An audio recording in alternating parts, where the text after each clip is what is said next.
Our choir will lead us in intro before we start the worship. Sing of the mercies of the Lord, forever I will sing. I will sing. I will sing of the mercies of the Lord, forever I will sing of the mercies of the Lord. With my mouth will I make known thy faithfulness, thy faithfulness. With my mouth will I make known thy faithfulness to all generations. I will sing of the mercies of the Lord, forever I will sing of the mercies of the Lord. Let's pray. Dear Heavenly Father, we want to thank you for this beautiful morning. We commit ourselves as we come to worship you. Grant us your Holy Spirit and lead us into your truth so that our body, mind, and soul may be revived by your grace. We ask this prayer in Jesus' precious name. Amen. For the glory of God, let us rise and sing the opening hymn, number 80.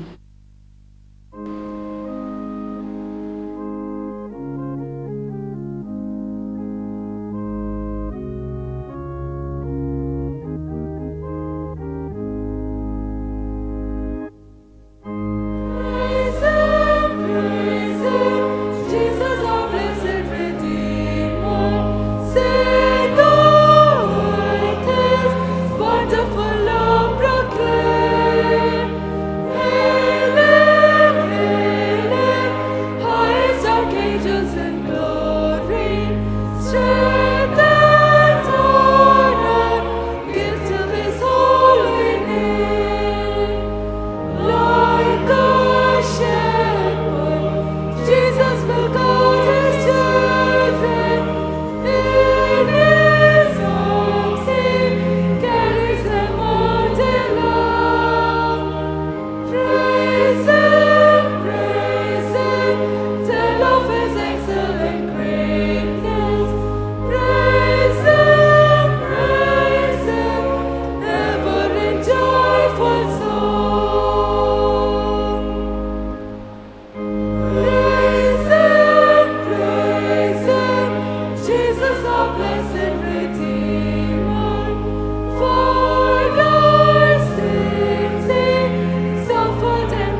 Let us worship God.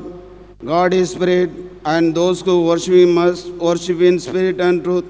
Grace to you and peace from God, our Father, and the Lord Jesus Christ. This is the day that the Lord has made. Let us rejoice and be glad in it. Grace, mercy, and peace will be with us from God the Father and from Jesus Christ, the Father's Son, in truth and love. O Lord, open our lips.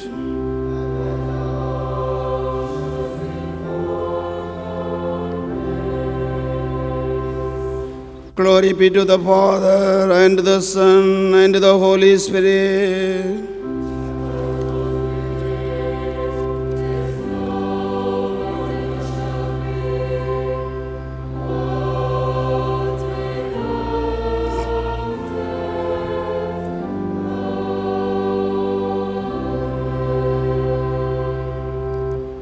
Adoration of Trinity.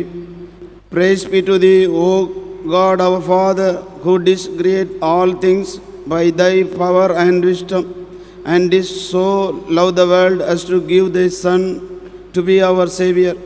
Praise be to thee, O God, the Son, who was made man like unto us in all things, sin except, and was delivered for our offences and raised for our justification. Praise be to thee, O God, the Holy Spirit, who does lead us into all truth and does shed abroad the love of God in our hearts. All praise and glory be to thee, O God, Father, Son, and Holy Spirit, forever and ever.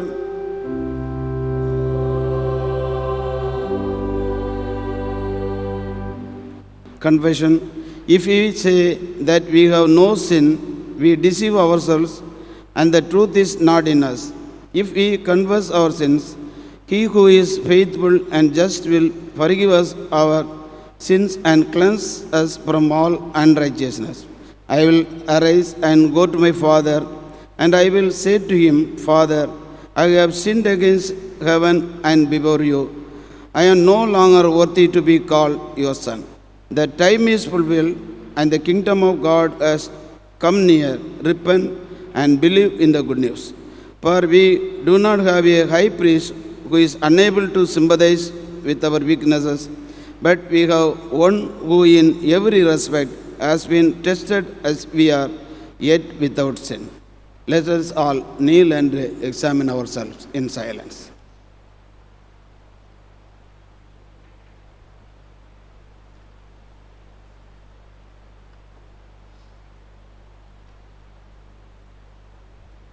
Let us all humbly confess our sins to the Almighty God.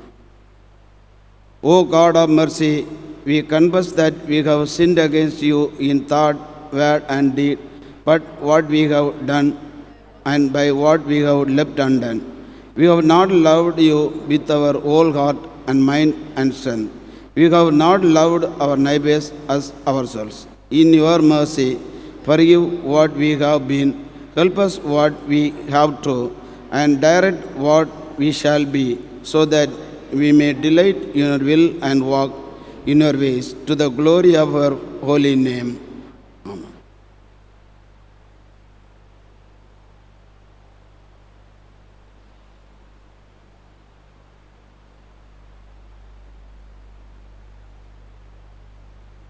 May the Almighty God, liberator of all kinds of bondages, we thank you for calling women and men to be partners with you to liberate people from the bondages of slavery and sin. We pray now, O God, to look upon your church so that women and men together commit themselves to be used by you as your partners to bring peace and reconciliation everywhere. Through Christ our Lord, who lives and reigns with you in the unity of the Holy Spirit, one God, now and forevermore.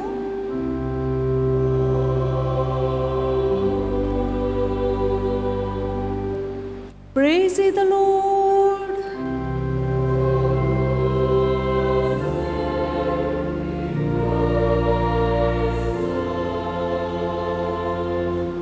You may be seated now. Scripture lessons will be read to us now.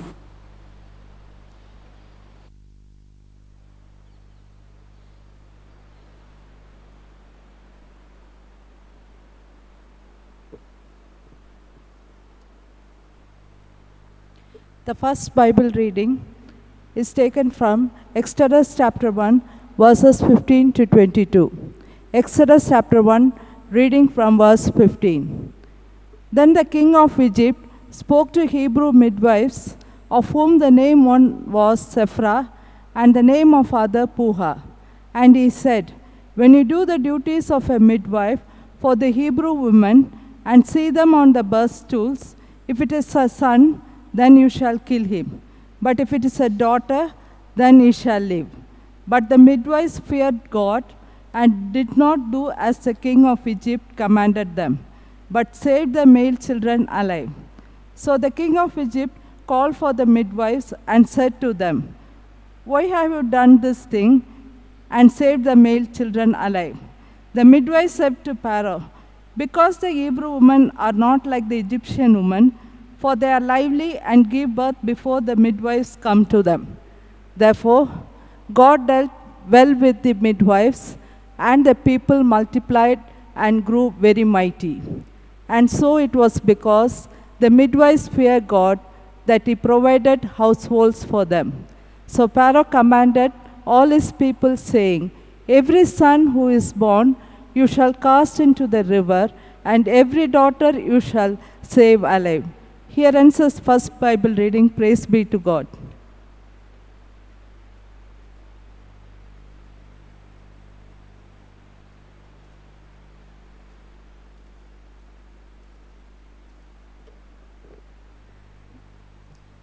The second Bible reading is taken from Romans chapter 16, verses 1 to 16.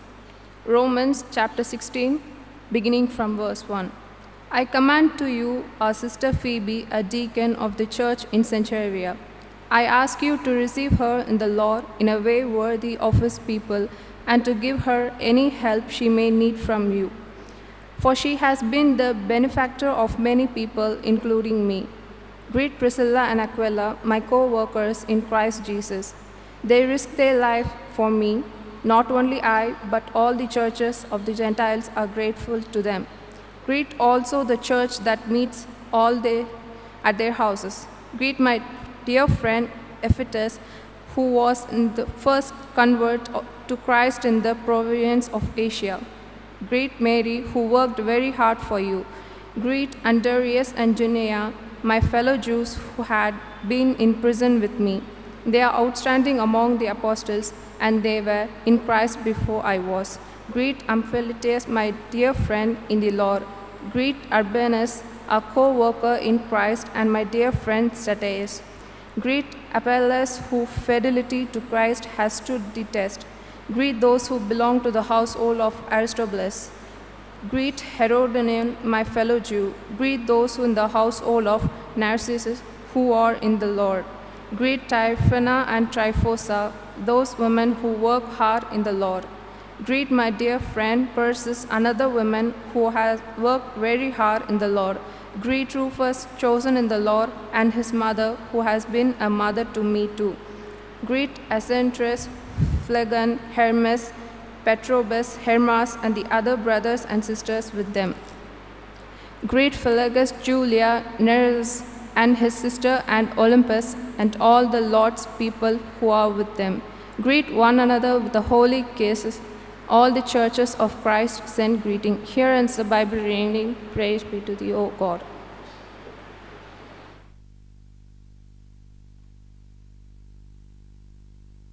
Let us all stand up for gospel reading. The gospel lesson is taken from Gospel according to St. Mark, chapter 15, verses from 37 to 41. St. Mark, chapter 15, verses from 37 onwards. And Jesus uttered a loud cry and breathed his last. And the curtain of the temple was torn in two from top to bottom. And when the centurion who stood facing him saw that in this way he breathed his last, he said, "Truly this man was the Son of God."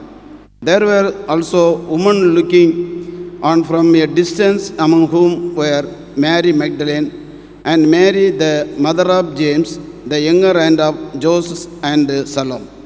When he was in Galilee, they followed him and ministered to him, and there were also many other women who came up with him to Jerusalem. Here ends the gospel reading. Praise be to thee, O Christ. Remain standing. Let us all sing the Gradual King, first and last stanzas. Gradual King, first and last stanza.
In the name of the Father, Son, and the Holy Spirit. Amen. You may be seated. I wish you all, especially the women of St. James Church, Ainavaram, a happy Women's Sunday. We usually celebrate this beautiful day in the month of August after 15th of August. Usually our diocese has rally for 3 days and different activities are carried out on this day. But because of pandemic and the prevention of infection, those activities as such has not taken place. Yet, as congregation, when we are doing live streaming program or recording worship services, it is our duty to carry forward this beautiful Women's Sunday to remind every one of you what the ladies means in your home and in your church and in the society. If I have to tell you what is my experience as a lady pastor or as a woman who got into the ministry undoubtedly.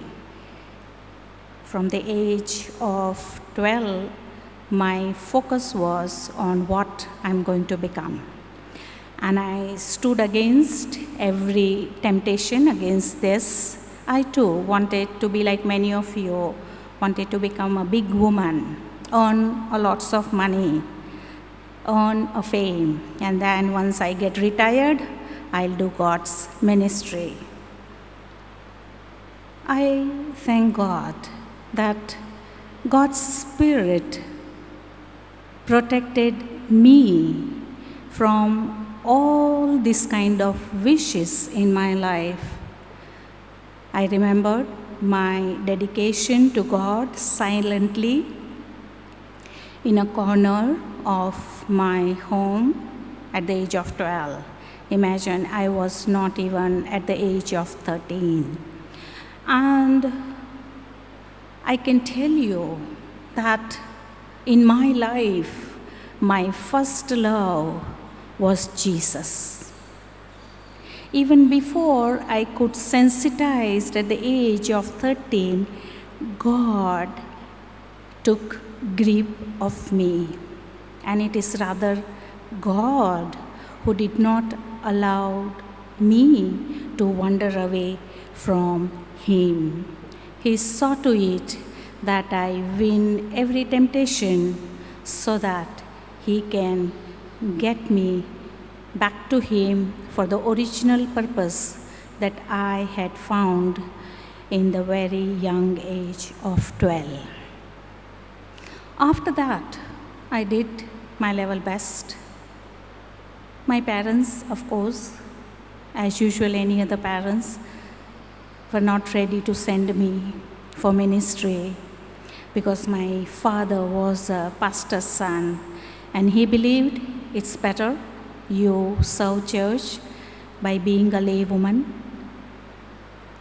And this was such a big temptation, but God helped me to stand by what He had called me for. And it's a beautiful journey of many years that I am into this.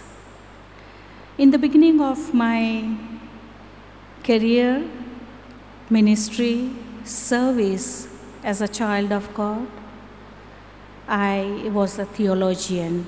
I worked for Bible college in a country different than India.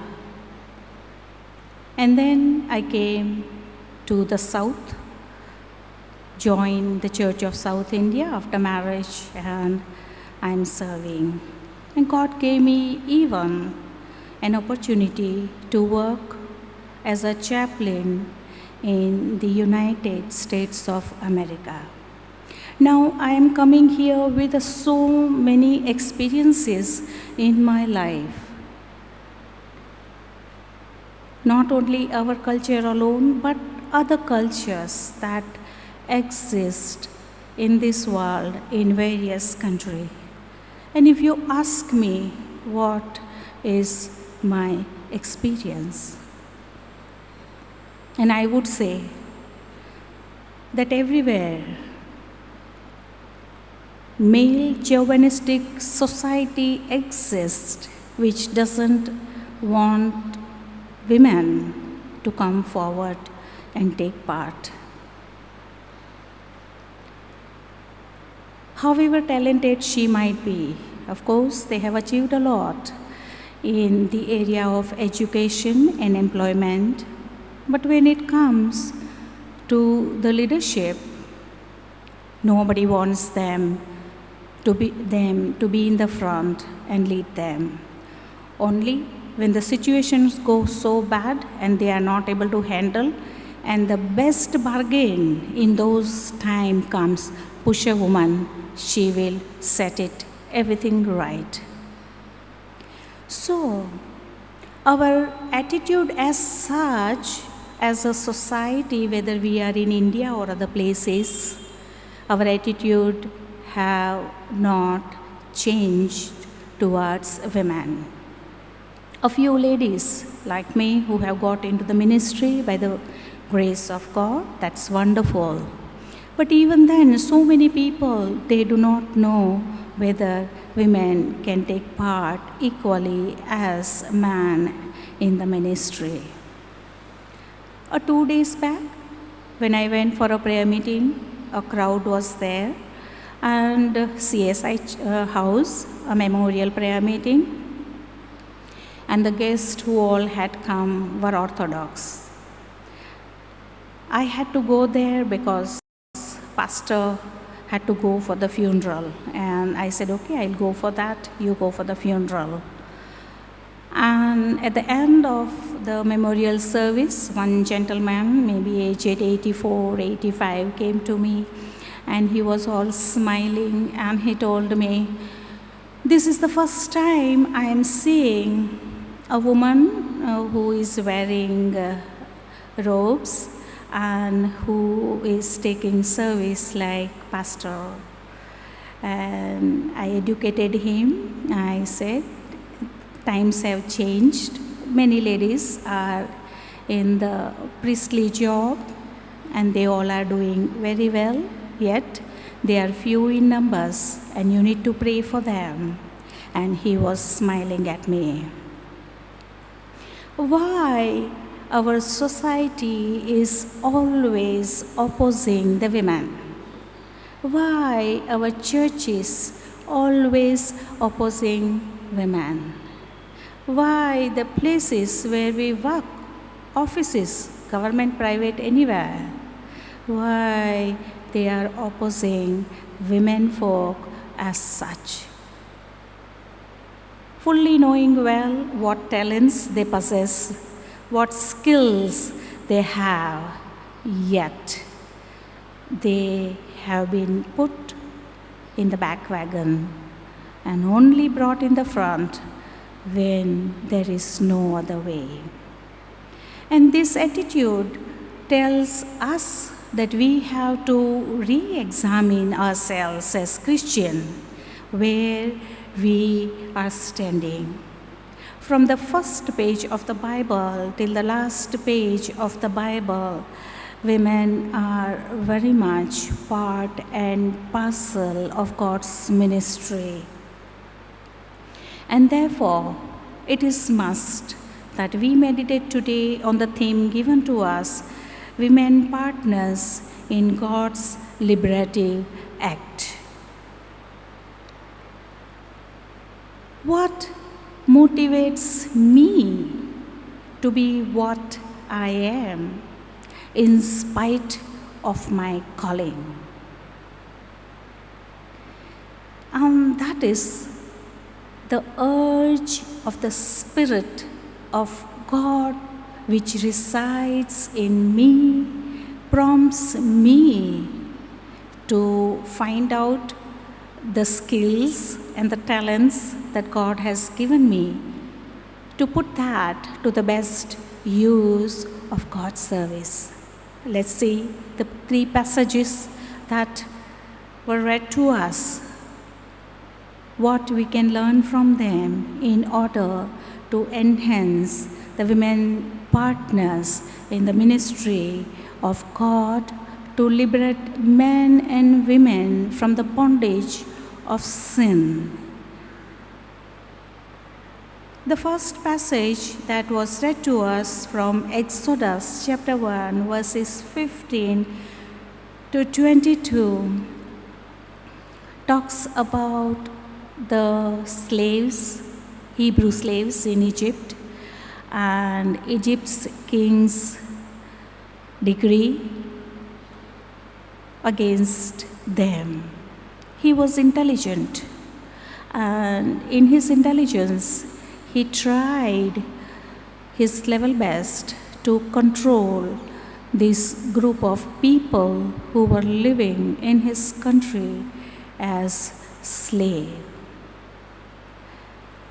The 2 midwives which has been about them, which has been spoken, tells us a volume of things what God can do through us. Two of the midwives, which we read from verse 15 onwards, Sipra and Pua. These two ladies were midwife. Midwife means the ladies who helps the lady in labor to deliver a child. They were there, and the king asked them that when you go for the delivery, see if it is a male child, you kill him right there. And whose male child? Hebrews' male child. What we see here, these two ladies acted differently. They acted very, very differently. They didn't do that. They didn't do that. Just think about yourself and myself. Just somebody, a big person from the government comes and we fall flat. Some MLA comes, we fall flat. Some minister comes and we fall flat. We compromise our standard. We compromise our thinking of what we get because we are not actually grown to love the Lord. That is why. But these two Hebrew women did things differently. They did not carry out the command that the king of Egypt had given to them. They allowed these male children to live. And in due little time, the Pharaoh comes to know that these people are grown in numbers and in great strength. It means that they were not a burden. They were very intelligent people, they were very talented people, but the only issue was they were slaves. If they were Egyptians, they would have been treated differently by Pharaoh, and he would have appreciated their numbers of strength and their actual strong strength in order to possess skills and talents to make life and the society beautiful. When Pharaoh came to know this thing, he called the ladies to midwives and asked them, why you did not follow the instruction that I had given to you? And they are telling, yes, we are following your instruction, but the thing is, Hebrew women are very smart. Knowing that you have not been kind to them, they delivered even before we go to their house. So they don't need midwives as such. They have learned to help themselves. And the king believes. King is believing what they are saying, but he had authority, so he is misusing his power, and he is issuing a decree that male child from a Hebrew household should be thrown into the river Nile. River Nile, if you see as such, is the longest river in the world and the richest river in the world. But the history says that Nile was dotted for having so much crocodiles, which eats only human. Those crocodiles will not eat anything else. They loved human flesh. And at this danger, the women of Hebrews were helpless. And then we know the birth of Moses. Why Pharaoh was so jealous of Hebrew women? Twice he is repeating this, that see that you kill the male child. Second time also he is telling, see that you throw the male child into the river Nile, but daughters can live. And the Satan comes to us exactly in the same way in present day in the churches. Let them do ministry, no problem. And we think, oh. But what is the reason behind that a handful number of ladies being priests and being into the ministry? It's just to ward off the search of the world for doing injustice to the ladies. We allowing the women to come in the front, not with the true heart. Pharaoh was allowing the daughters to live with not a clean heart. Only if male Hebrew child is there, he will grow up, he will marry Hebrew, and Hebrew strength will increase.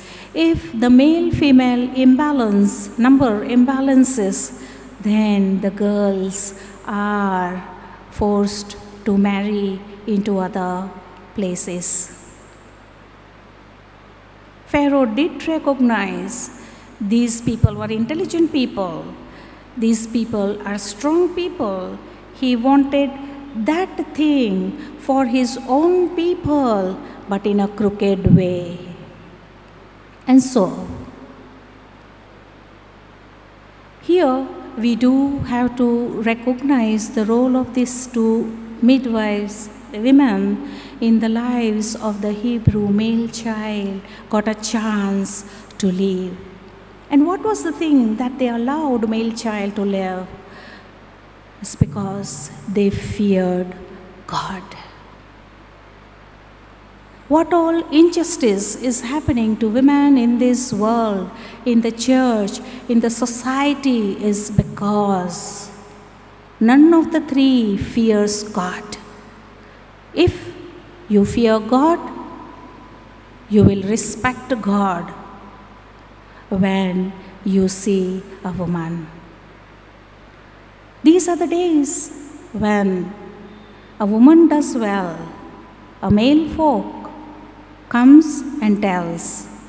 In a different language, they give her the message that you are not welcome. You are not appreciated. Know your place.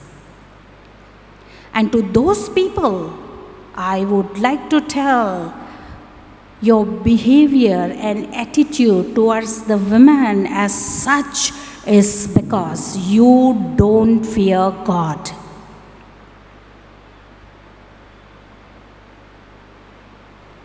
So the first challenge that I would like to place before you is recognize the intelligence, the empathy, and the spirituality of women in your own home, in your church, and in your society. Unless you recognize their intelligence, unless you recognize their empathy, unless you recognize their spirituality, the world is going to be defeated. Because it is the women who has been bestowed power to love, care, and sustain. That does not mean she has to be educated well, earn money, come and give you money, get married, produce children, then again 4 o'clock get up, cook, run to work at 8 o'clock, come back do the choruses in the kitchen, and go to bed half dead, while man sits, listens to the news, reads the newspaper, goes here and there, chats, comes back, eats and sleeps. This is what is our Indian society. And why we are this? Because we do not fear God. Women are slave only. We have given them different designations as mother, daughter, wife, in-laws, is because God has installed that and you can't escape those things. So think whether have you recognizing these beautiful women in your life, and they are the solution for all the problems in the world. The second thing which we can see is from Romans chapter 16, verses 1 to 16. Paul is sending greetings to Rome through Phobia. And so many names are written in this 1 to 16 passage. If you count, there are 8 women,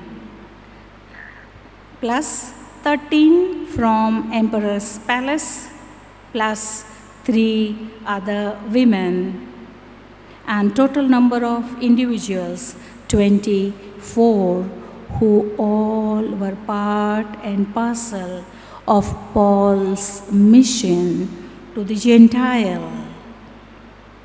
What did these women do for him? If you read through the scriptures, not only they provided him shelter and food, not only they provided him clothing and offering for his ministry, but some were even prisoners with him. Lady prisoners, imagine.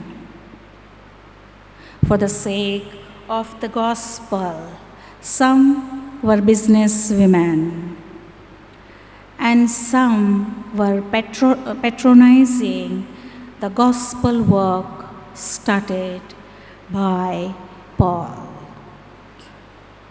Some were highly ranked, some were government officials, some were ordinary people. Why they all got together to serve the church which was just born after the death of Jesus Christ, his resurrection, and he ascending into heaven while he gave the Great Commission to every one of us. Paul is specifically writing with their names. What does it tell us? It tells us that Paul was complimenting truly to all these women folk who were part and parcel in his ministry. Without them, the work would have been impossible. Without them, the funds that he needed for the gospel work was impossible. Are we ready to compliment these women who labor for the gospel of Christ alongside pastors and the churches and outside in the society? The third passage which we read from Mark chapter 15 verses 37 to 41 about presence of women near the cross when Jesus was breathing his last. And many scholars have observed that no man from the group of Jesus was present there, neither of his disciples nor other layperson was present there. What does it tell us? 3 women who were present there. One was Mary, the mother of James and Andrew. One was Mary Magdalene, from whom Jesus had removed the 7 demons. And Salome. Salome name is a Greek name, who was a follower of Jesus Christ.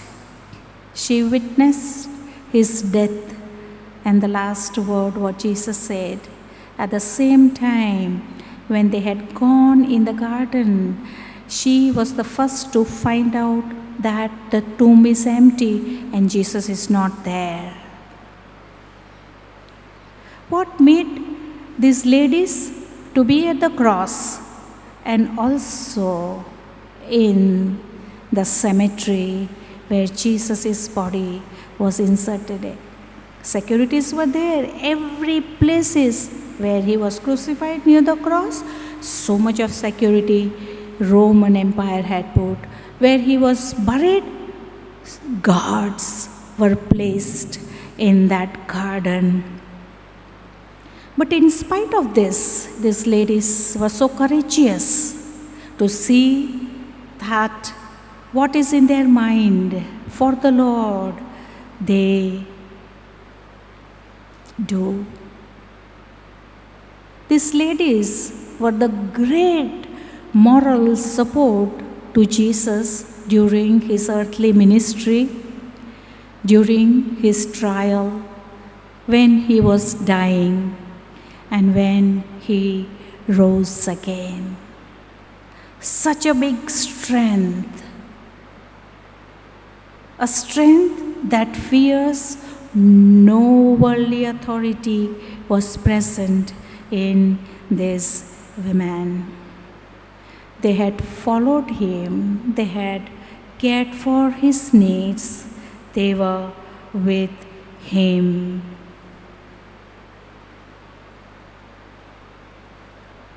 I would like to ask you one question. What moral support do you provide the women who are in the service of God? I see many who try to make her work difficult. But I challenge those people to tell them that a woman as such is such a force God has given. She is not frightened of anything except God. And she will carry forward the work that God has given to her. So, in all humility, I again remind you to recognize her intelligence, empathy, and spirituality to make the world beautiful in your little world.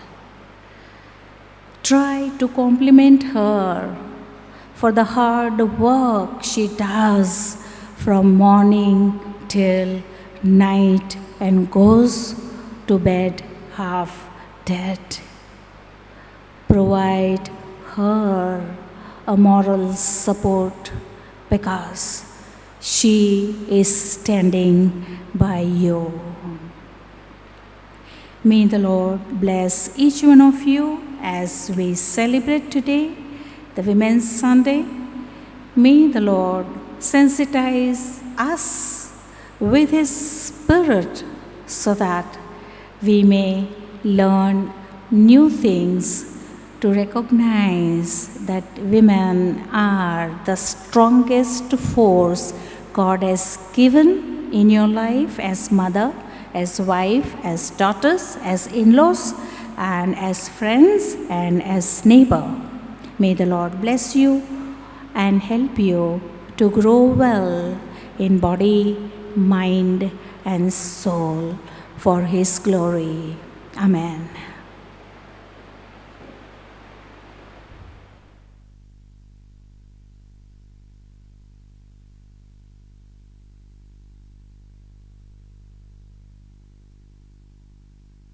Let us all stand and sing the Apostles' Creed. Believe in God. And in Jesus Christ, His only Son, our Lord, who was conceived by the Holy Spirit, born of Virgin Mary, suffered under Pontius Pilate, was crucified, dead, and buried. He descended to hell. On the third day He rose again from the dead. He ascended into heaven, and is seated at the right hand of the Father Almighty. And He will judge the living and the dead.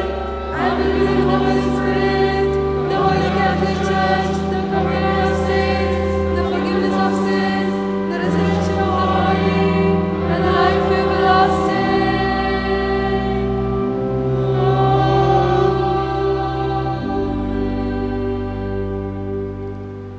Please be seated.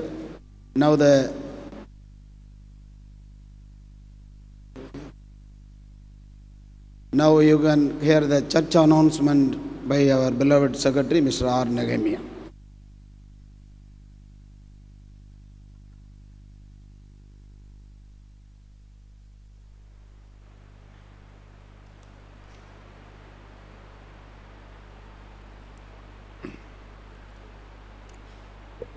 Dearly beloved in Christ, I greet you all in the precious name of our Lord and Savior Jesus Christ. Today is being celebrated as Women's Sunday, and the topic is Women Partners in God's Liberative Act. I greet all the women, those who have actively participated in our church ministries, and this is a special day for you. It's quite unfortunate due to COVID-19 restrictions, we cannot celebrate it. Especially my special thanks go to the President of the Women Fellowship, Right Reverend Dr. Sarah Madhyama, and the Women Fellowship Secretary, Treasurer, and the Women Fellowship members. We have decided to celebrate the Harvest Festival 2021, and that will be held on 12th September 2021. The service timings and other details will be announced in the coming Sunday. Confirmation classes will be conducted today evening from 5 p.m. to 6 p.m. Bible study classes will be held on Wednesday, 25th August 2021 by 6:30 p.m. through Zoom meeting. Men Fellowship meeting will be held on coming Saturday, that is on 28th August 2021 by 6:30 p.m. through Zoom meeting. Motivation cum interactive session for all youth of age group in between 13 and 25 who aspire for IAS, IPS, IFS and IRS offices will be held on 29th August 2021 from 11:30 a.m. to 12:30 p.m. at our church, Parish Hall. I request the parents to encourage your children to participate at this session. Our church Sunday school online classes are going on through Google Meet. Parents are requested to encourage your children to participate at the Sunday school classes. As on date, we can have our regular worship service on coming Sunday, 29th August 2021. Depends on the government press release. We are waiting for the government relaxation, and based on that, the services will be held. The information will be communicated through SMS and WhatsApp. Church members are requested to pray for the two projects of our church. One, cemetery land, another construction of parsonage, sexton quarters and parking place.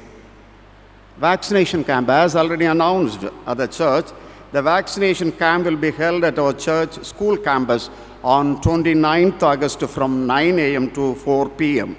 Those who have not registered, please register your names at the church office. Those who have already registered their names at our church for taking vaccine and took vaccine in between the timing, please inform us so that we can be able to place the order accordingly, rather intent accordingly. Let me read out the person, those who have honestly contributed towards Village Church Development Fund One of our church members contributed, who doesn't want to disclose her name, rupees 30,000. Miss Priyanka Mary David, 5,000. Thank you very much, dear brothers and sisters, for earnest contribution towards Lord's ministry. I wish you all those who are celebrating their birthdays and wedding days, may the Lord of Emmanuel continue to bless you, dear brothers and sisters, in the days to come. And our pastor will be praying, offering a special prayer for you, and our church choristers will be singing a special number to you. Thank you.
We'll sing the offertory hymn number 120, first and the last stanza.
Let's pray.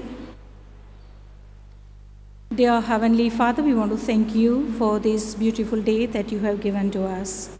We thank you for the offering that we have brought before thy throne of grace in whichever capacity and in whichever way. Accept all that we offer and ourselves. Use it for the extension of your kingdom. We want to thank you for this beautiful day. We ask this prayer in Jesus' precious name. Amen. We'll continue to pray for the needs of the people around us. Dear Heavenly Father, we want to thank you and praise you for all those people who are celebrating their birthdays and wedding anniversary this week. We pray that you will bless them, grant them the best health, and all the deepest desires of their heart for themselves and all their family members. By your grace, may it come true. We pray, dear Lord, at this time for the situation prevailing around our country, especially in Afghanistan, where the people are in so much fear because the forces of Taliban has taken over the political reins in that country. We pray, dear Lord, that you will keep each and every one safe. And we pray that the citizens of that country will continue to be calm and composed and will believe that you are their keeper and you will send the help and you will change the minds of this Taliban so that they may become a new person, a changed person, so that they may be able to lead the people in peace and prosperity. We also pray, dear Lord, for the situations in our country because of the pandemic. We pray that you will protect, especially the people who are working in healthcare sector, doctors, nurses, paramedical staff, the drivers, the support staff, and everyone, dear Lord. We also pray for those who are in the hospitals because of various sickness and pandemic. Touch each one of them and heal them. Save lives of adults and children. And also those who are aging, advancing in their age. We also pray for the countries where this Delta strain has created a health havoc. Protect each and everyone in this whole world who have been affected by this virus. And in your mercy and grace, we ask you to drive away this virus from the universe and set the humanity free from the danger that is lurking around us. We at this time pray for our Bishop, the Right Reverend Dr. George Stephen, his wife, his children. Bless them, lead him and guide him through your Spirit. Grant him the best health, and all his unspoken need, we commit into your loving hand. We also pray for all the pastors who are working in our diocese, all the missionaries, all the evangelists, and all the lay people who labor in your vineyard for your gospel. Strengthen their hands, dear Lord, by your Holy Spirit. Lead them and guide them. Provide to their every need. We at this time also pray, dear Lord, for the women, folks in our country. They have gone through a lot, through oppressive leaderships everywhere. Dear God, I pray that you will set them free from these diabolic people who always disregard women and pull them down and their welfare. We pray for the church in India and Universal Church that as you have given us the responsibility to recognize them, to appreciate them, and to note their moral support for your ministry in the church and in our families. makes us sensitive to all the atrocities that we have done against them. Forgive our sins for all that we have done against women and their ministry. Accept us in your mercy. Receive us in your mercy. And use all the women who are engaged into the ministry of the kingdom of God. They be cared, they be protected, and they be encouraged by your Holy Spirit. We ask this prayer in Jesus' precious name.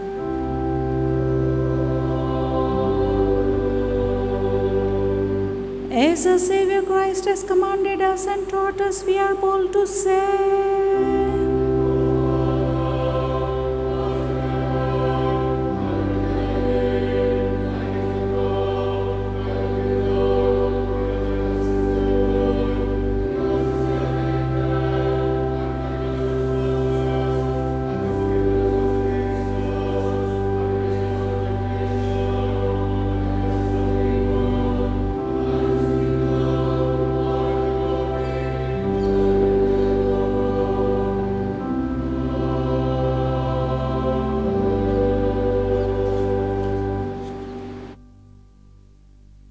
the peace of God, which passes all understanding, keep your hearts and minds in the knowledge and love of God and of His Son, Jesus Christ our Lord, and the blessing of God Almighty, the Father, the Son, and the Holy Spirit, abide with us all, now and always.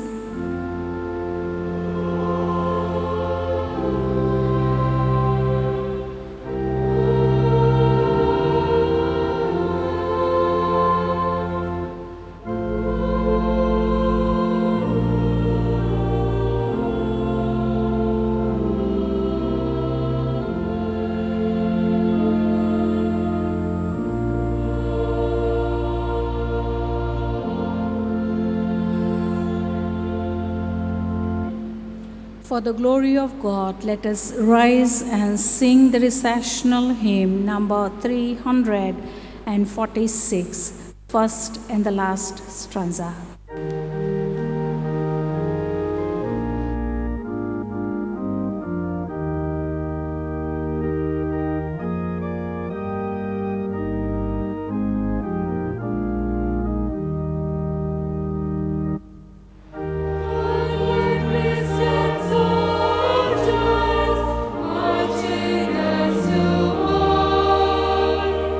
With the cross of Jesus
Let us depart in peace. May the Lord bless each one of you. Stay safe, stay home at all means possible.